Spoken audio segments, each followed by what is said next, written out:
Gopijana Vallabha Girivarathari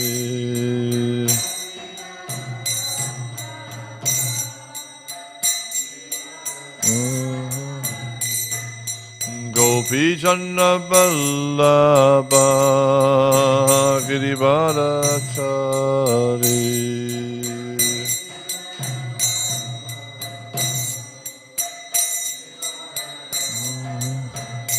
Jaya Radha Madhava Kunja Bihari Jaya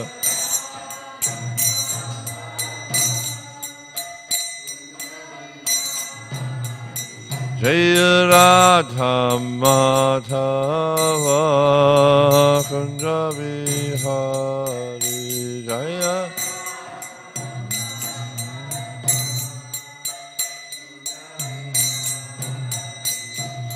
Gopijana Vallabha Girivarathari Gopijana Vallabha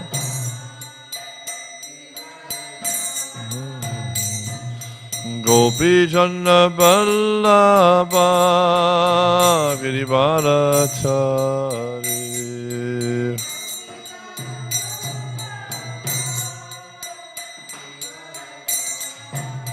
Yashoda Nandana Braja Jana Ranjana Yashoda Nandana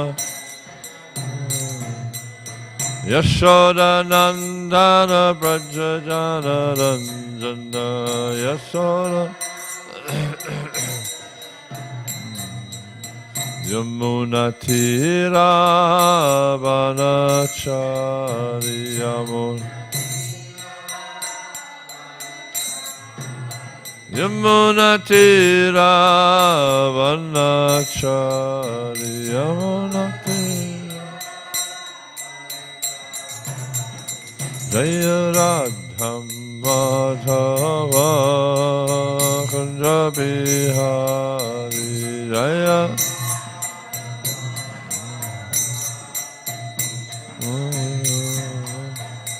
Jaya Radha Madhava Kunja Bihari Jaya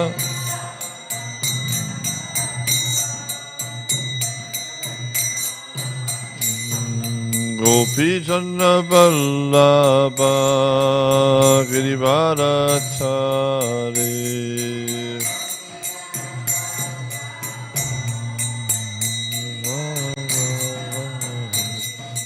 Gopijana Vallabha Girivarathari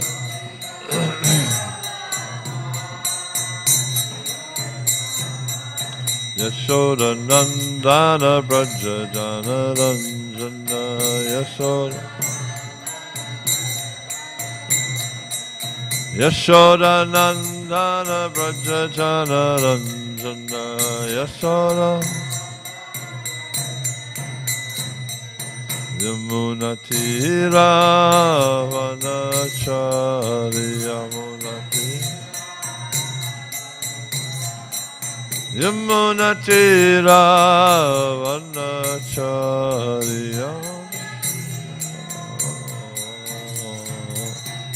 Jaya Radha Madhava Kunja Bihari Jaya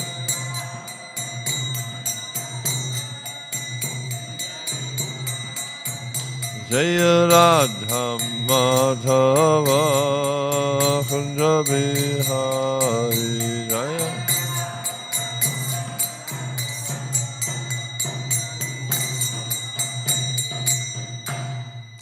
Jai Nitya Vishnu Vishnu Pad Paramahamsa Parivrajakacarya Astotar Satachi Śrīmad Bhāgavatam Grace of High Charana Ravinda Bhaktivedanta Swami Prabhupada Ki ISKCON Founder-Acharya Save the whole world, Srila Prabhupada Ki Jai Nitya Vishnu Vishnu Pad Paramahamsa Parivrajakacarya Astotar Satachi Śrīmad Bhāgavatam Srila Bhaktivedanta Saraswati Thakur Maharaj Ki Ananta Koti Vaishnavindiki Namacharya Shirayasta Kuriki Premzagaho Sri Krishna Chaitanya Prabhu Nityananda Sri Advaita Gadadhar Sri Tadakar Bhaktivinoda Sri Sri Radha Krishna Govardhana Shamakunda Radha Kundagiri Govardhanaki Braj Bhumi Shivindamaki Navadip Mayapur Damaki Purusham Chatra Puryamaki Ganga Maiki Jamuna Maiki Bhakti Deviki Tulasi Maharani Samaveta Bhaktivinoda Jai Jai Go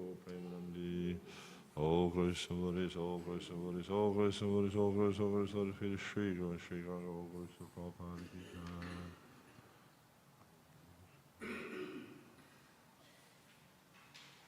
What verse is on the board? 16. Huh?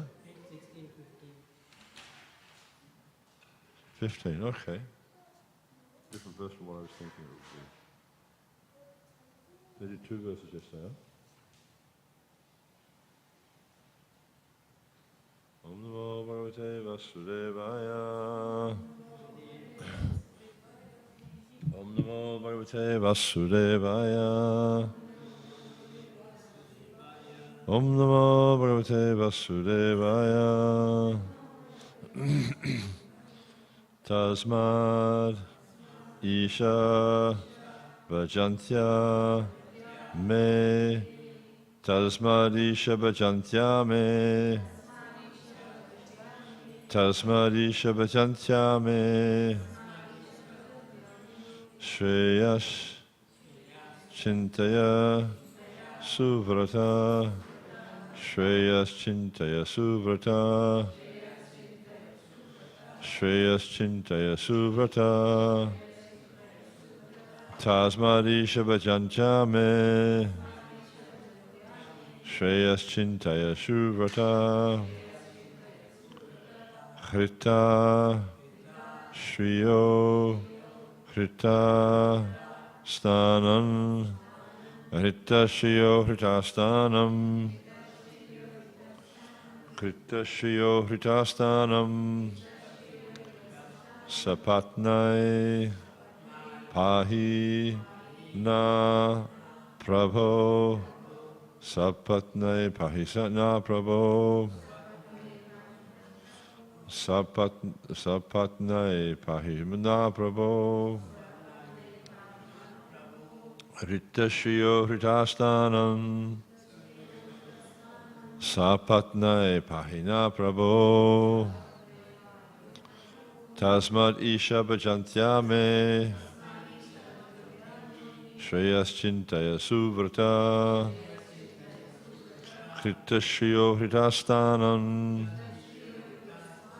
Sapatnai Pahina Prabhu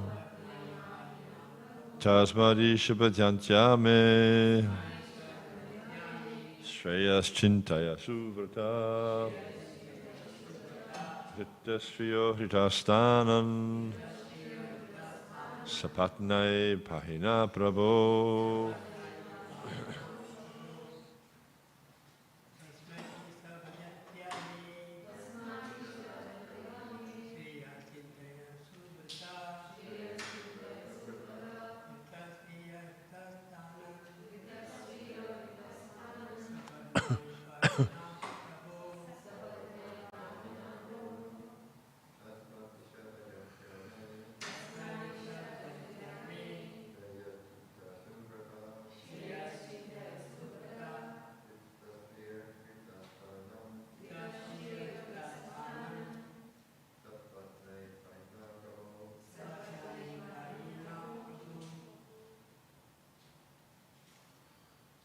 Vaishnavis.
Tasmat, therefore, Isha, O powerful controller, Vajantya of your servitor, me,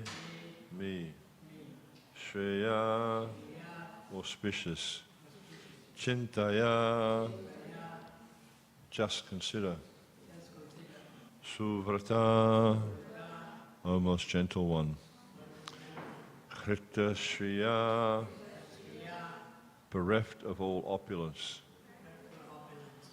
Ritastanam, bereft of a residence,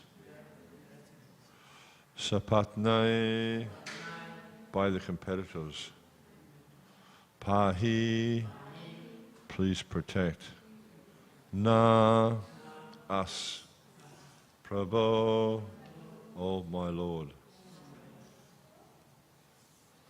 Prabhupada's translation. Therefore, most gentle Lord, kindly favor your maidservant. We have now been deprived of our opulence and residence by our competitors, the demons. Kindly give us protection. Responsively. Therefore, O most gentle Lord, kindly favor your maidservant. We have now been deprived of our opulence and residence by our competitors, the demons. Kindly give us protection. Purport. Aditi, the mother of the demigods, appealed to Kashyapa Muni to give the demigods protection. When we speak of the demigods, this also includes their mother. I'll read a few more verses here. It's really interesting the way that Aditi is addressing Kashyapa here. And of course,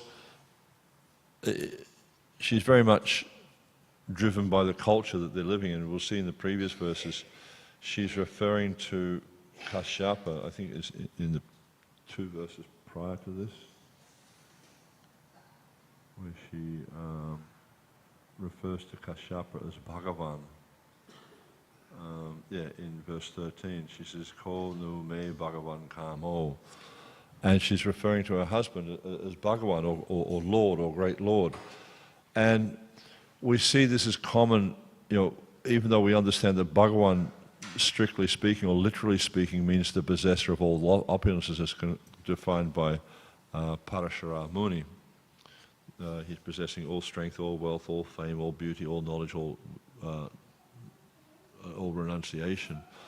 That someone who represents Bhagavan also is sometimes referred to as Bhagavan, just like we see Narada Muni is often addressed as Bhagavan Narad, or sometimes Brahma is called Bhagavan. But also we see, if we look in the 7th chapter, it says Bhagavan, Bhagavan Esha Dronesara, I think it says something like that. There's a verse there in the 7th chapter of the 1st canto, where Draupadi is referring to Drona as Bhagavan. And the Acharyas explain this in different ways, but one way they particularly explain this is because he's taking on this role of Guru. Sakshatarita is actually saying, in all the scriptures describes how the Guru is understood to be as good as God. Not that he is God. It's not saying he is God. Sometimes people confuse this and they get this wrong idea. But actually he is as good as God because, as is described by Vishwanath Chakravarti Thakur, he's given his life to canvassing on Krishna's behalf. He's given his life to spread the message of God. And so in this sense, the Guru is seen as being Bhagavan, or one who has the role of a Guru. So in the same way, in Vedic culture, you'll see that generally the husband is seen by the wife in this role of Guru, because as we understand from the teachings of Lord Rishabdev, that one shouldn't take on the position of being a husband unless he's capable of delivering the dependents from the cycle of birth and death. So this is it doesn't just mean that when one takes on a position that they're glorified or they're worshipped. Actually, they need to take on the responsibility as well. They need to develop the qualities of that position. So, the husband will be glorified as Bhagavan, but it means the husband needs to be able to deliver the dependents, needs to be able to deliver his wife, needs to be able to deliver his children from the cycle of birth and death. Because if he can't, then he's not actually a husband.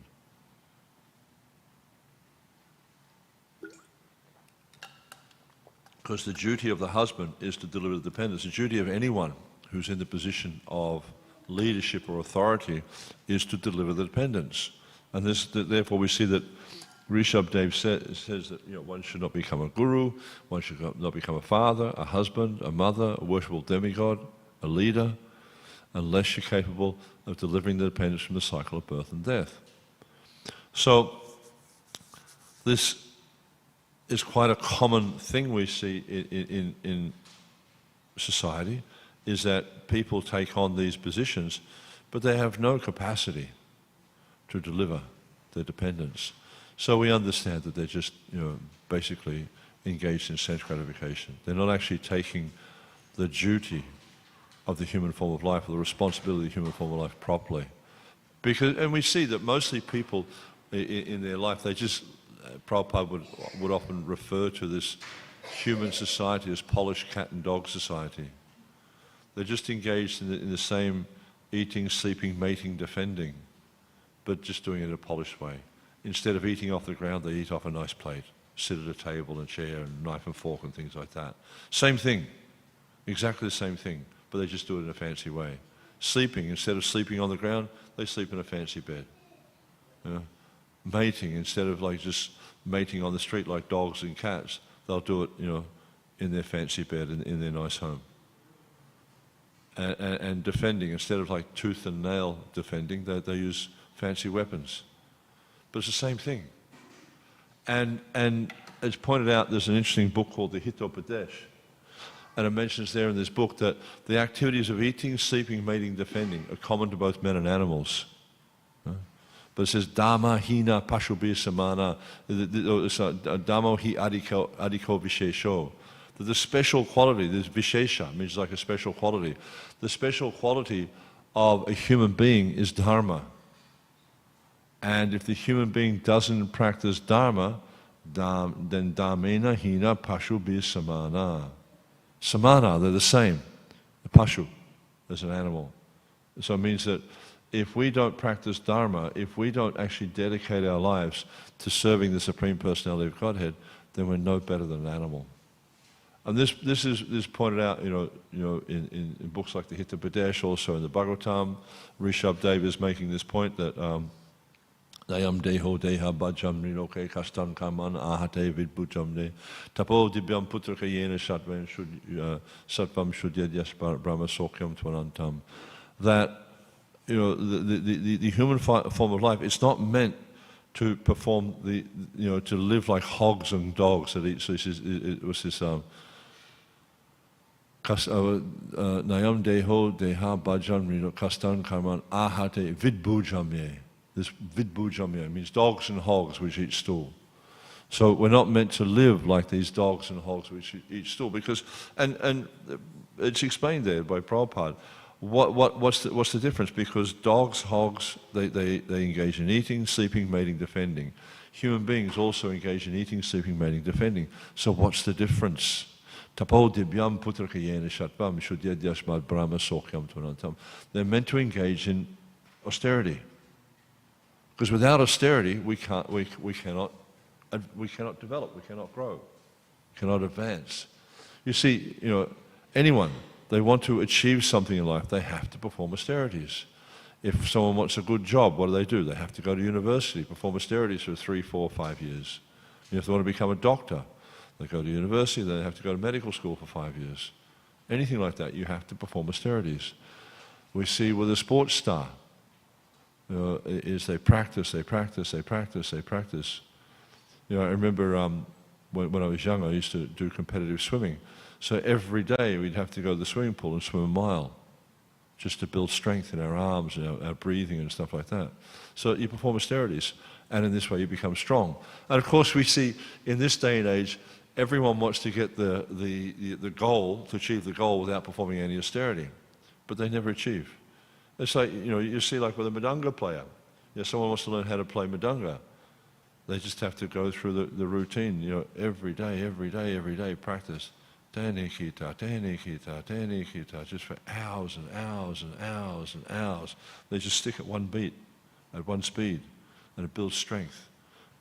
So it means when they get into a kirtan with someone like Govinda Maharaj or Indradum Maharaj, they can then play Mridanga for hours and hours and hours without getting tired, if they perform the austerity. So it's understood without performing tapasya, one cannot make advancement. It's the same for us. We perform tapasya. We chant our rounds every day. We rise early in the morning. We follow regular principles. This is tapasya. So this is the point that Rishabh does. He says, Tapo dibyam putraka yena shatvam shudyad yasmad brahma sokyam tunantam. You perform this austerity by which ultimately you realize the divine. And so this is what human form of life is meant for. This is dharmena, this dharma, this adhiko, vishesho, this special quality, the human form of life, is to perform dharma. And by performing dharma, then one comes to understand what is the purpose of the human form of life. And Prahlad Maharaj, he makes the same point in the 7th canto, about, Komaram Acha Prakyo Dhamman Bhagavatamiha. Right from the tender age of childhood, from the age of 5 years old, one is meant to perform dharma, to understand who the Supreme is. Because this is the quality. We see that everything has its quality. Water is wet.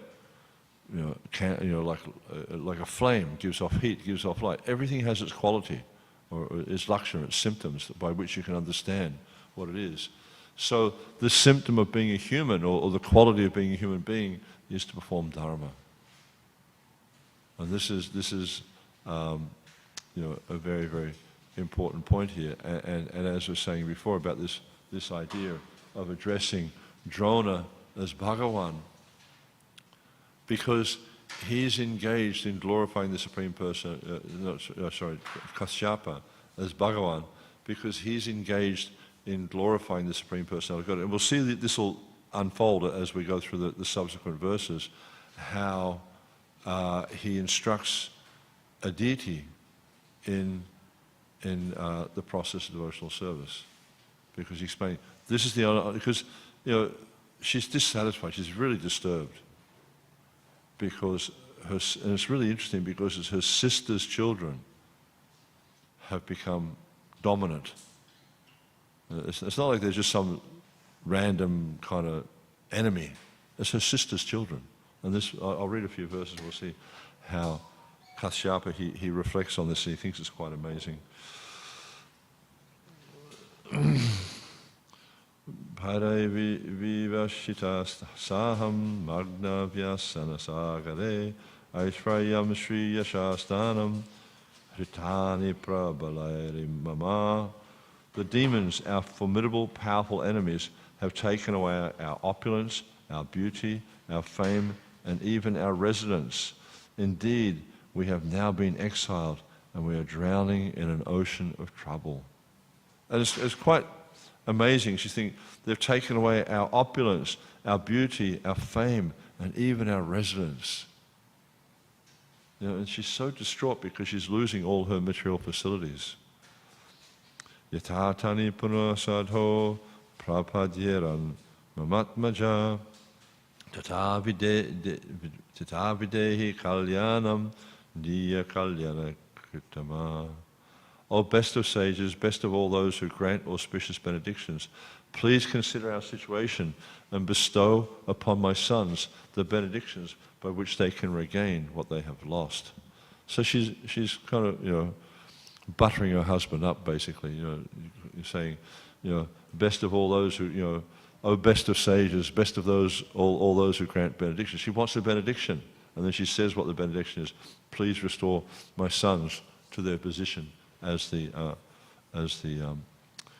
the leaders or the devatas, in the heavenly situation.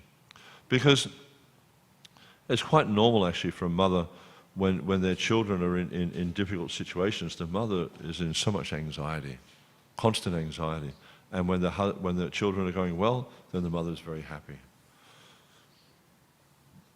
Shri Sukuru Vacha Evam Abhyatito Ditya Kastam Aha Smayam Iva Aho Mayam Balam Vishnu Sneha Badham Nidam Jagat.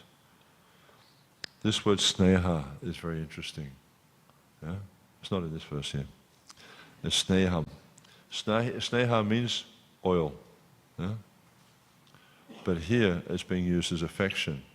Now, Sanskrit's a really interesting language because in Sanskrit, one word can mean many different things, but the word will bring out the characteristic.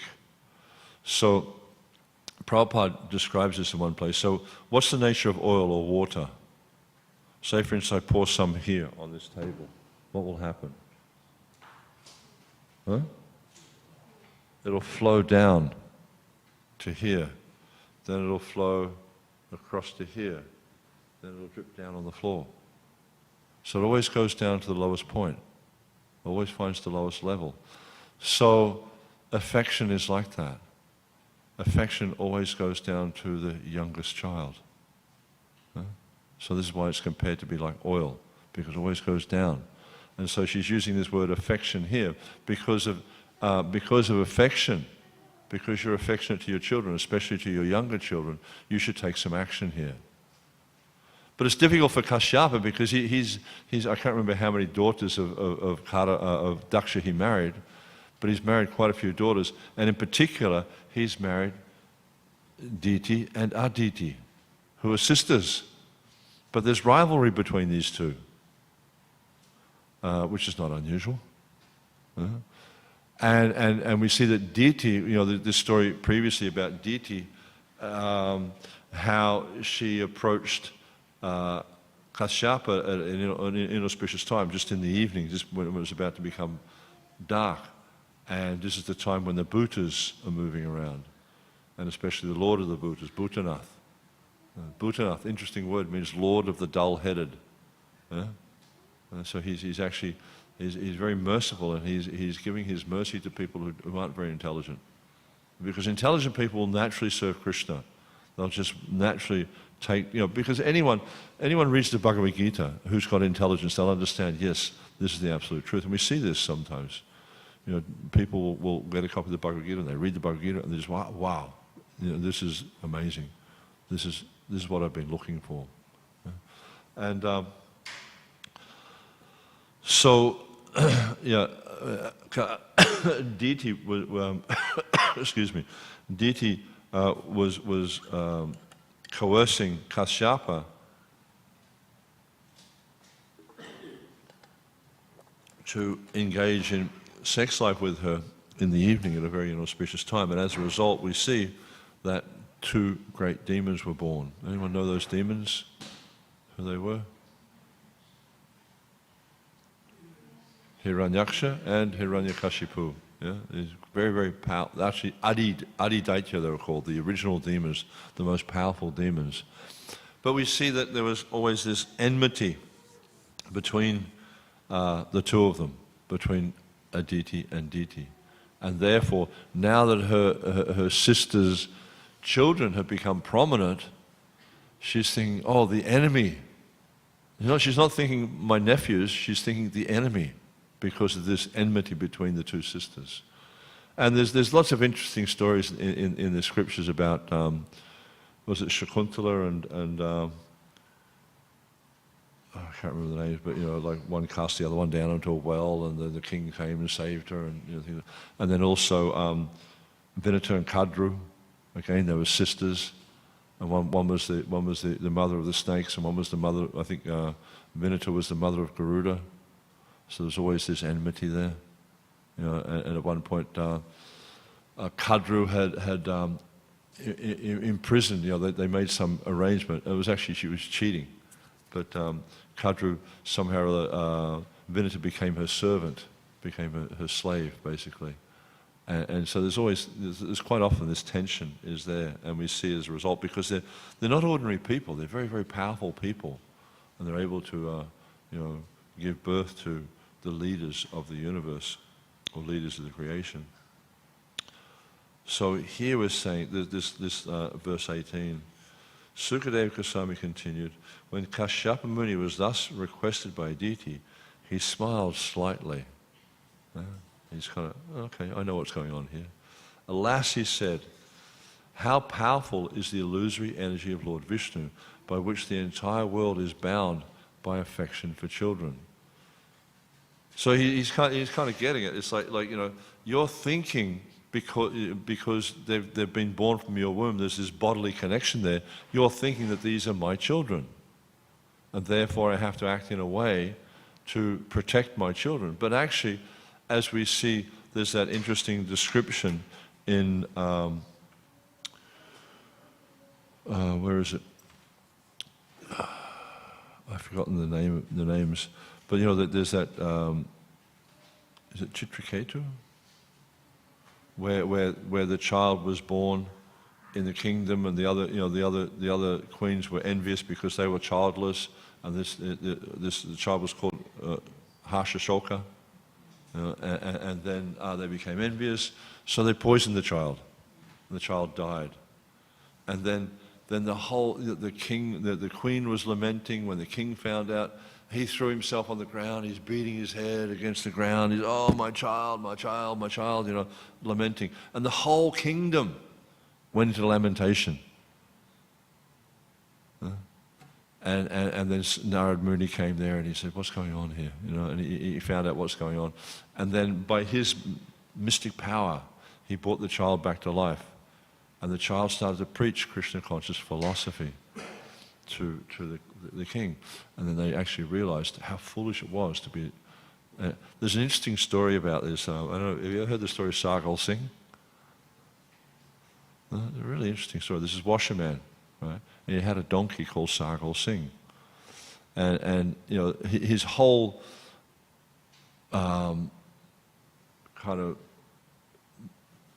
so he made his living from this donkey.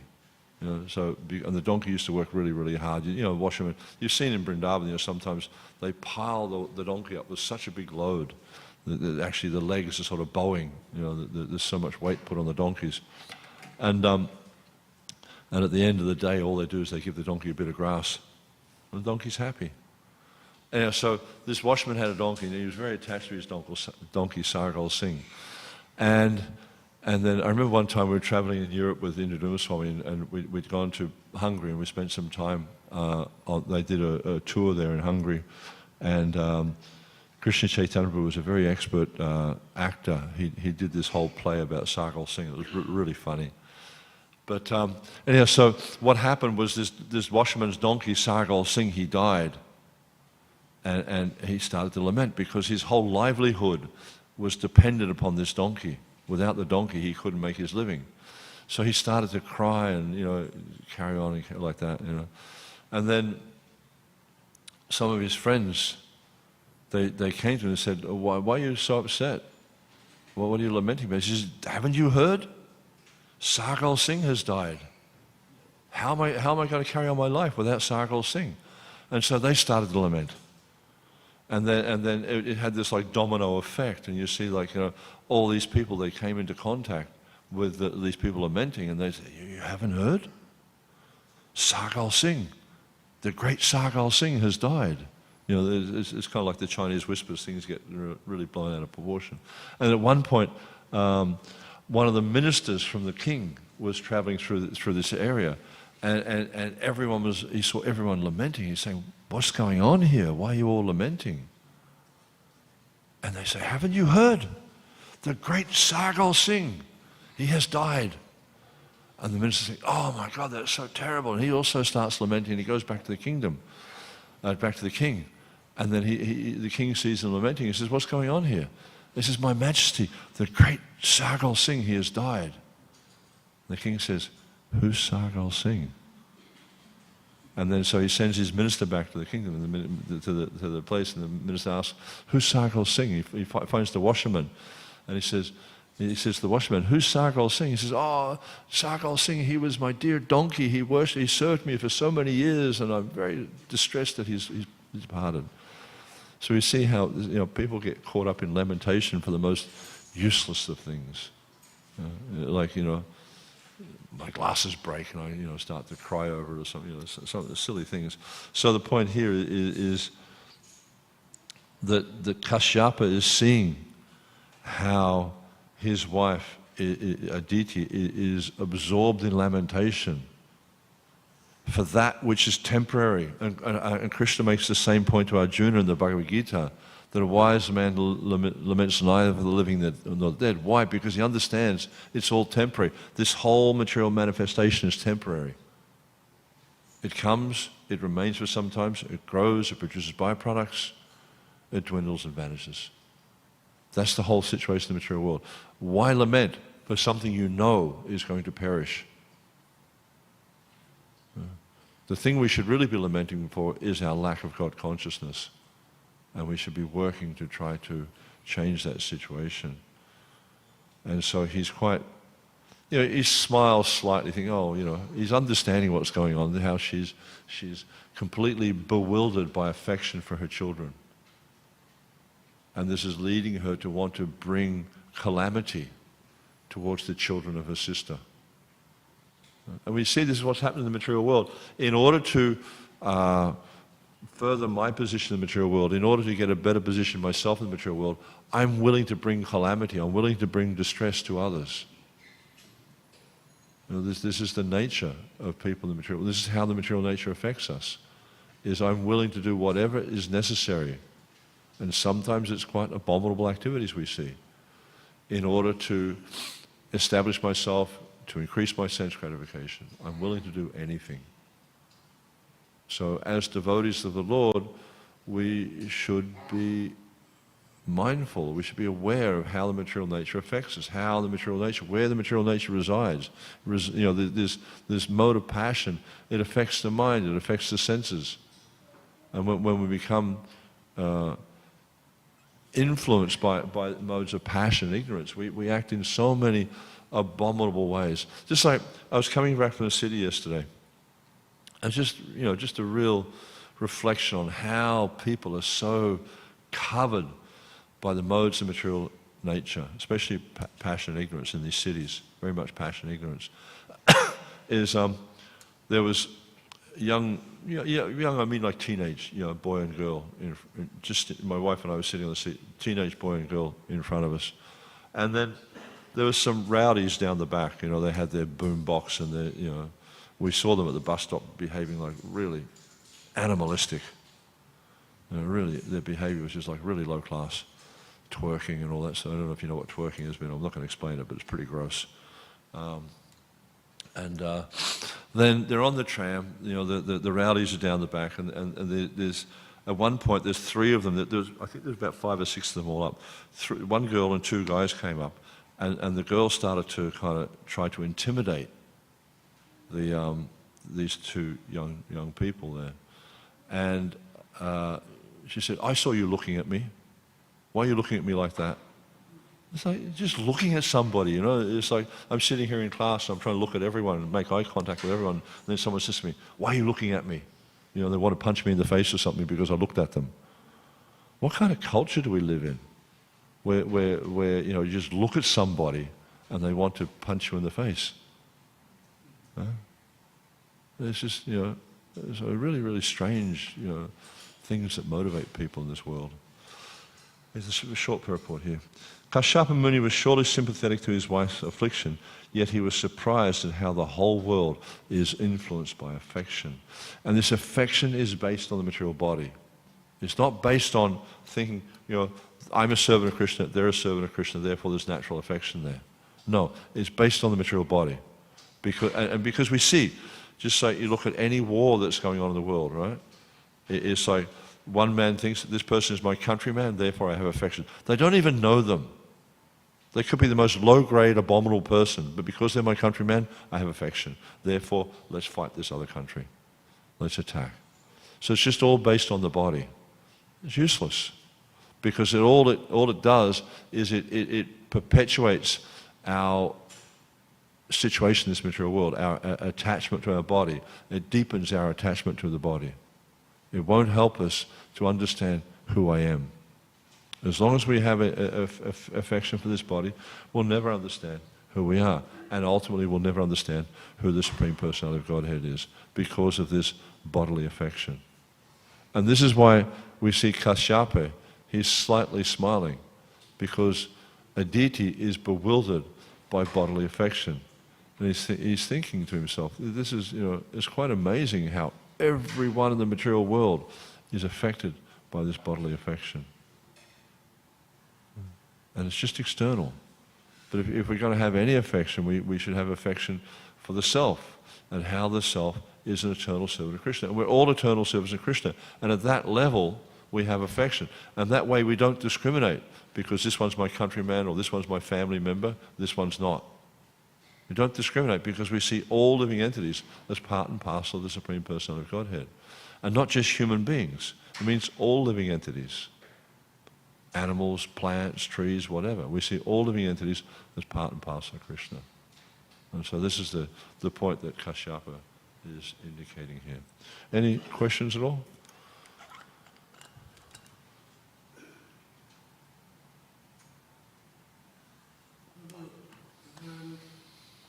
Talking about attachment to the family, that's a natural thing. It's very hard to,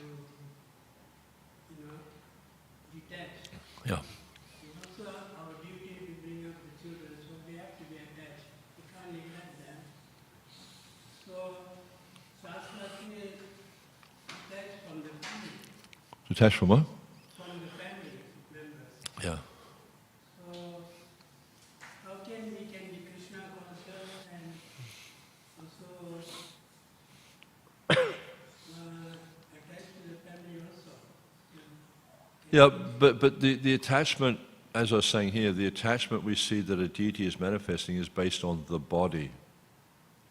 Yeah, because they're my children, therefore they should be in a good position. But it's our duty to protect the children. that's right. Why? So they can become materially affluent? No, so they can become devotees of Krishna. This is our business, is to try to inspire our children to become devotees of Krishna. Not to become some big business magnate and make millions of dollars and enjoy their life. Because you'll see, like a materialistic person, they want their children to be affluent. Why? So they can enjoy the senses. Because, if your child is a multi-millionaire, it means that naturally you'll have an affluent lifestyle, you'll have a comfortable lifestyle. We need opulence to survive. Huh? We need material to survive in the world. Yeah, but you don't have to have opulence. You just need to be able to eat. You need to sleep. You just need a place to sleep. You don't need to have, like a $10 million house. You don't need that. You can build a house for a few $100,000 these days. Like $400,000. You can build a house, comfortable, has all the things you need. Like you look at people who are really hell-bent on sense gratification, that they want to enjoy every single aspect of this material creation. But Prabhupada would often say, you do whatever is sufficient to maintain body and soul so you can serve Krishna. That needs to be the focus, is serving Krishna, not enjoying the senses. Materialistic person, their focus is enjoying the senses. They want to have a very comfortable lifestyle so they can enjoy themselves. They want to have great opulence, a great wealth, etc. Why? So they can engage in sense gratification. Meat eating, illicit sex, gambling, intoxication, all these things. But for a devotee of Krishna, we do whatever's necessary to maintain body and soul together so we can serve Krishna. And you'll see, Prabhupada discusses this in a previous purport, that different people approach Krishna in a different way. They have different capacity. So their needs also will vary. Some people can live very simply. I was listening to a class this morning and Prabhupada was talking about this lawyer in Calcutta during the days of Gandhi. His name was C.L. Rai. He was a Congress member. Congress was the party founded by Gandhi. And his income back in those days, which was about 75 years ago, was 50,000 rupees a month. Now, if you translate that into today's terms, that's a huge amount of money. It's like Prabhupada says, like 50 lakh a month. Huge amount of money. And so, and he was a lawyer. Congress brought out this resolution that that the members of Congress should no longer practice law in the British courts because there's no justice in the British court. So he resigned. And Congress gave him then 500 rupees a month to maintain. And he couldn't do it. Within a year he died because his standard of living was quite different. So that's not the point. Whether you can live very simply or you need, like Pundarika Vidyanidhi, he had great opulence. The point is what do you do with that opulence? What do you do with the facility you have? Do you use it to serve Krishna? We see some devotees, they live very simply, they can live on the floor. I can't sleep on the floor, I can't sit on the floor. My knees and hips just won't deal with it. I need to sit in a chair, I need to sleep on a bed. It's just the different conditionings we have. So but the point is, whatever facility we have, we use that to serve Krishna. So okay, you have family members. You want to see the best for your family members. What is the best you can do for your family members? Inspire them to become a devotee of Krishna. Not give them great material wealth or get them great education so they can make millions and millions of dollars. That's not the proper demonstration of attachment. The proper demonstration of attachment is to inspire them to become a devotee of Krishna, because that is the para upakara. That's the supreme welfare activity. That's the best thing someone can do. The greatest wealth, the greatest happiness is to become a servant of Krishna. Anything else is just entangling people in the material world. And that's what Aditi is doing here. She's attached to the external situation. She's attached to her children being the rulers of the heavenly planets, not being devoted to Krishna. And that's why we see that Kashyapa directs her towards devotional service to purify her desire. And that's what we have to do. We have to purify our desire. Yes, we have attachment for our family members, but let's cultivate that attachment to our family members as part and parcel of Krishna, not just so I can enjoy their material bodies or the material facility they provide. Krishna also said, when you get older, after the children are grown up, you should leave family, renounce everything. How can that be possible? Not everybody can do that. No, not everyone can do. I mean, it's generally something a brahmana will do. Because like each ashram has its ultimate point of purification, or each varna has its ultimate point of purification, and for a brahmana, that is taking sannyas. But not everyone will do that, because not everyone is actually a brahmana. You may have Gayatri Diksha, but it doesn't necessarily mean you're a brahmana. Because we see also the Vaishyas and the Kshatriyas also would get Gayatri Diksha. But you'll see for Sudra, the only ashram is Grihastha. For a Vaishya,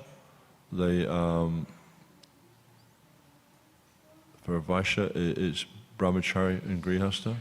For sannyas, for a Kshatriya, Brahmachari, Grihastha, Vanaprastha. You'll see like the Pandavas, they didn't take sannyas, they took Vanaprastha. Yeah? And for a Brahmana, they go through all four ashrams. So ultimately they'll take sannyas. So it's not that everyone's going to take sannyas, but some will. And it's very possible. I mean, it just depends on your nature. Yeah. Still be Krishna conscious. Huh? In all these ashrams, you still get Krishna conscious. Yeah. Sannyasis aren't the only people who become Krishna conscious. I mean, there's so many grihastas we see. I mean, I can think of many grihastas in this movement who are very Krishna conscious. It just depends on the nature. And the main point is to engage in whatever you have in serving Krishna. That's the main point. And if by taking the sannyas ashram, this impels you or inspires you to do greater service for Krishna, then do it. But if it's a situation that is too difficult for you to do, then don't. I mean, just like the story I told of C.L. Ray, he went from 50,000 rupees a month to 500 rupees a month, and it killed him because that's not his nature. Not his nature to be a sannyasi, not his nature to be a renunciate. Renunciates can live very simply. They don't need any facility, but most of us can't do that. Okay. Anything else? Prabhu, when do we take sannyasa when wife is there? When wife is there, when do we take sannyasa? Usually it's recommended after 50. But the thing is, it really depends on your nature. It really depends also on your advancement in Krishna consciousness. Not just like we tend to put too much emphasis on externals, but really what it's about is what's going on internally. What's our connection with Krishna? Because sannyas means Prabhupada would sometimes call it social suicide. It means you're giving up all bodily connections. And if one's attached to the wife, if one's attached to the family, then we shouldn't take that step, because it means likely we won't be able to maintain. And then if one takes sannyas and then gives up sannyas, this is considered to be very abominable. And someone who gives up sannyas and goes back to grihastha life is called avantashi. And avantashi means one who eats their own vomit, because you're rejecting this stuff and you're taking it back. So it's not. I mean, I think in some ways sannyas is kind of like over. What's the word?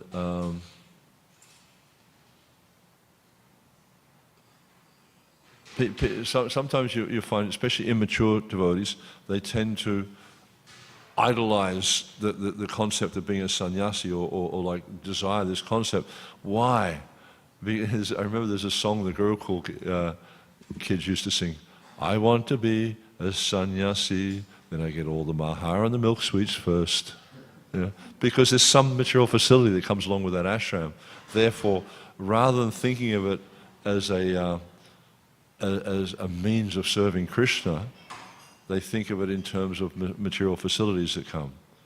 And as long as we think like that, we've got the wrong idea. We need to see this as a service opportunity.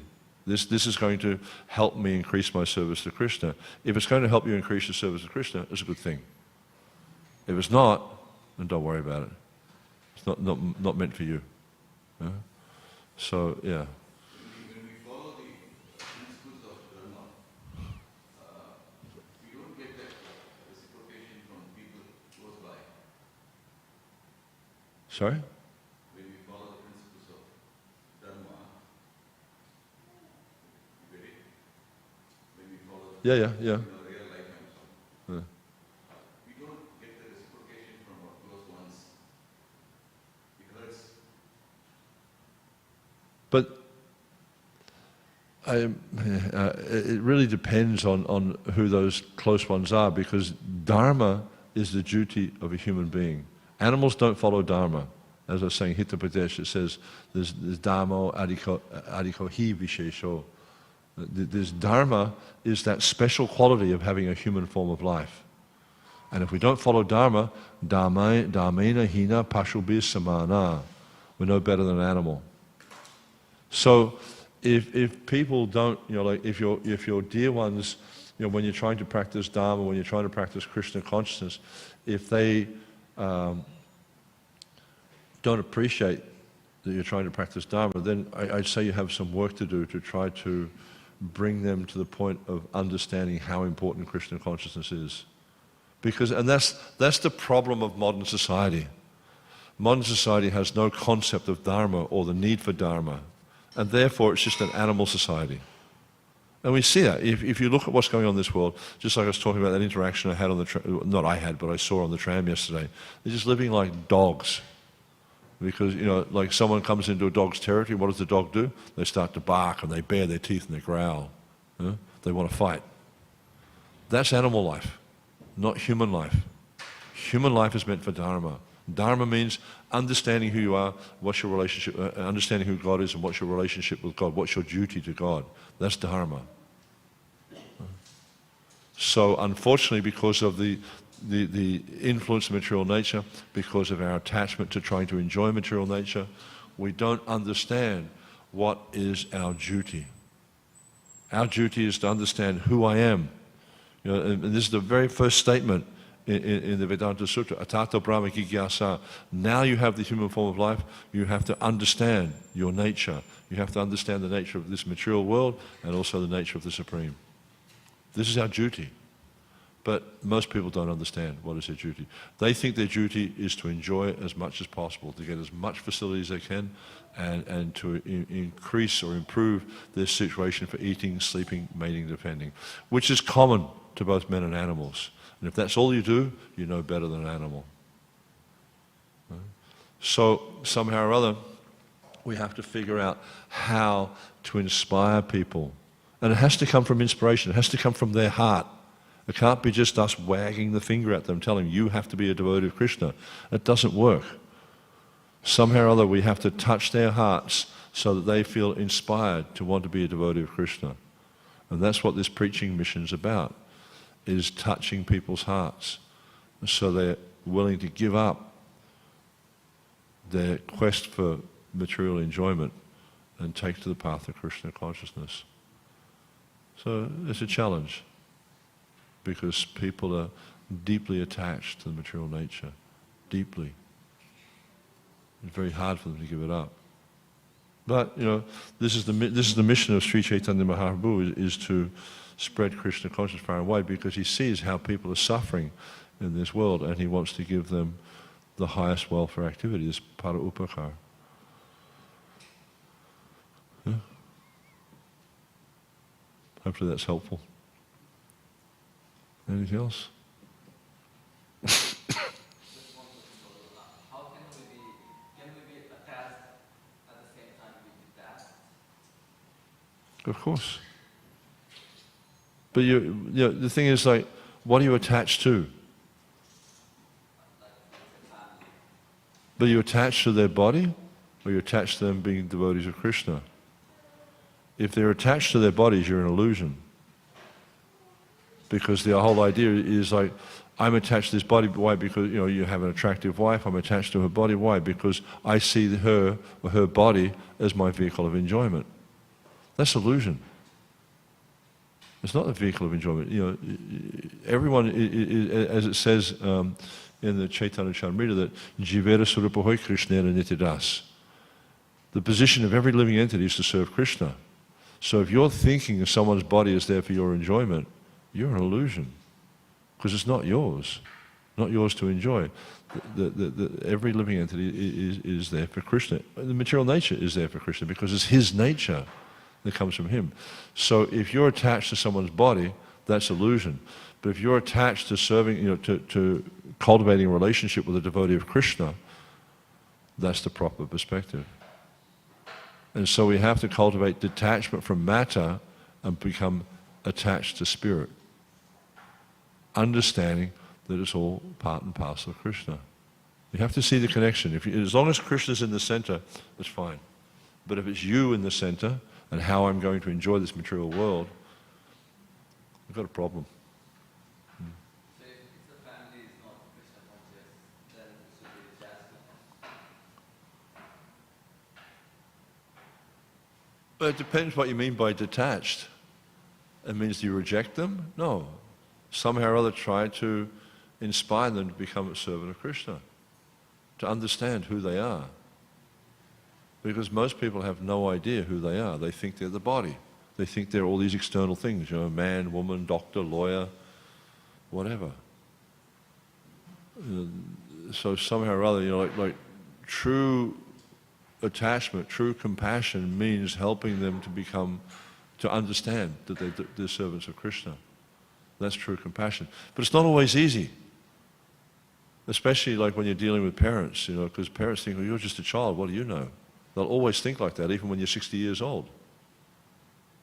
You know, so somehow or other I remember with my mother, when I first came into contact with devotees, I tried to preach to her. It didn't work at all. She just sort of pushed back on that and just didn't want to know about me. But then after a while, I kind of changed my approach and just tried to be a good son and just said, show her how this Krishna consciousness was helping me to improve as a person. And one of the last things she said to me before she passed away was, she said, actually, you're the only one of my sons that's turned out any good. So it worked, because she had a positive experience about a devotee of Krishna. So, try, with all our relationships, try to do it from this perspective of being a devotee of Krishna and seeing how they're also servants of Krishna. Yeah? Don't put yourself in the center, put Krishna in the center. That way you'll become happy. And they'll become happy eventually. Yeah? Yeah. Okay? Yes, Martha.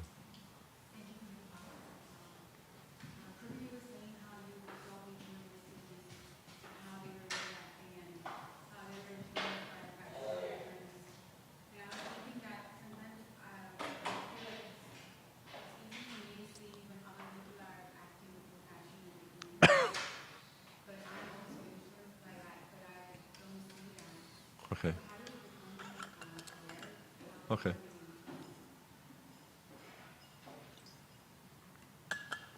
Well, it's an interesting story.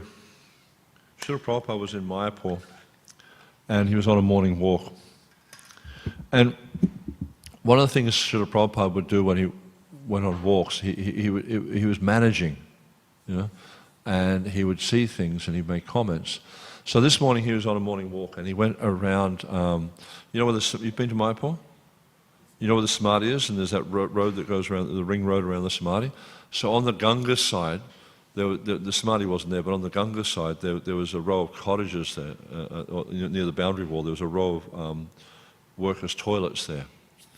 And Prabhupada was just walking past there, and he must have smelt something, I don't know, but and he said, "Oh, what is this?" And he pushed open the door to the toilets. And there was, I can't remember, there's 3 or 4 toilets there. They're not there anymore. And the toilets were overflowing. And there was stool and urine sort of flowing out of the toilet going into the gutter. Prabhupada became very, very upset about that. And it's obvious, because you can listen to the class he gave that morning where he talks about the nasty toilet. And he made the point, because, Achyutananda Swami, he came. He was one of them. He and Jayapataka Maharaj were the managers of Mayapur at that time, and he came there. He came there, and Achyutananda Swami, he offered obeisances to Prabhupada, and Prabhupada just turned to him and he said, "This is in the mode of ignorance, and because you're in the mode of ignorance, you do nothing." If he had been in the mode of goodness, he wouldn't have been able to tolerate that. And so Prabhupada, he spoke about that in the class in the morning. He said, it's just like when you mix acid and acid, what happens? Nothing. There's no reaction. But if you mix acid and alkaline, you'll get effervescence. Or if it's really, if you use nitric acid and a strong alkaline, you get an explosion. So you can understand how you're influenced by the modes of nature, how you respond to something. Like if you go into a sattvic environment, and you feel uncomfortable in that sattvic environment, you can understand you're not in the mode of goodness. There's that story that from Bhaktisiddhanta Saraswati Thakur's disciples when they went to Burma, and they were cooking with ghee, and then all the locals are complaining, "Oh, what's that horrible smell?" But for us, when someone's cooking with ghee, oh, it's such a nice fragrance, so you can tell by how you respond to different situations what modes of nature you're influenced by. Like, I travel to a lot of temples, and sometimes the temples are unclean. And I'm compelled to say something about it. And you can see because the devotees at the temple have become, a friend of mine uses the term house blind to it, you can see what mode of nature they're influenced by. So you can gauge where you're at by how you respond to different environments. Because if you come to an unclean environment and you're on the mode of goodness, you cannot tolerate it. You feel compelled to do something about it. Like generally speaking, whenever I go to a temple, one of the first things I do is clean the room. Wash the sheets, clean the room, because they're often not clean. I don't want to sleep on something that someone else is, It's bad enough to have to sleep on a bed that, 20, 30 different people have slept on the last year. But, to sleep on unclean sheets or to sleep in, or to be in a room that's unclean, it's very difficult to deal with. So... And in terms of cultivating sattva gun, becoming regulated in your activities, there's a nice description in the 14th chapter of the Bhagavad Gita, actually. And you can see by leading, because if you look at the different modes of nature, what's the culmination of ignorance? Any idea? Huh? Lazy. But what's the culmination? Madness. People become crazy. How many crazy people are around these days? You notice it's getting more and more all the time. When I was a child, didn't come across too many crazy people, but now they're everywhere. It's because of the mode of ignorance. And passion? What's the culmination of passion? Uncontrollable desire. And you see that this whole society is burning with this uncontrollable desire. And what's the culmination of goodness? Huh? No, that's one of the things, but the main culmination? Illumination. You see things as they are. And so by studying the philosophy of Krishna consciousness, by engaging in the practice of Krishna consciousness, you'll come to the point of seeing things as they are. You'll see what's going on in this material world. You'll understand, okay, this is what's happening here. You'll understand. And therefore, you won't be so affected by it. Or you'll see how you're affected by it. Yeah? This is when you cultivate the mode of goodness. So it's very important. Prabhupada wanted us to cultivate the mode of goodness because then we can understand this philosophy. If we're absorbed in passion and ignorance, it's very difficult to understand Krishna consciousness. We're just caught up in the influence of the modes of nature. Okay. Thank you very much. Srila Prabhupada ki, Samaveta Bhaktivedanta ki, Jai Nitai Gaur Premanandi. Haribo.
Hare Rama, Hare Rama, Rama Rama, Hare Hare. Hare Krishna, Krishna Krishna, Hare Hare. Hare Rama, Rama Rama, Hare Hare. Hare Krishna, Krishna Krishna, Hare Hare.